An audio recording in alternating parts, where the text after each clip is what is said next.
30, cờ sao tung bay trong gió năm nào còn đó. Muôn người như một vùng lên dù bao hy sinh, nguyện cùng đắp xây bài ca phú yên kiên cường.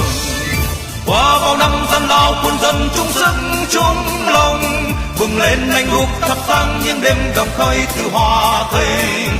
Mẹ họ đồng chặn xe tăng góp phần nền chiến thắng, quân dân ta nao nức tiến về giải phóng quê hương. Năm 30, cờ sao tung bay trong gió năm. Qua bao năm gian lao quân dân chung sức chung lòng, bừng lên anh lúc thắp sáng những đêm đồng khơi từ hòa thịnh. Mẹ họ đồng chặn xe tăng góp phần nền chiến thắng, quân dân ta nao nức tiến về giải phóng quê hương.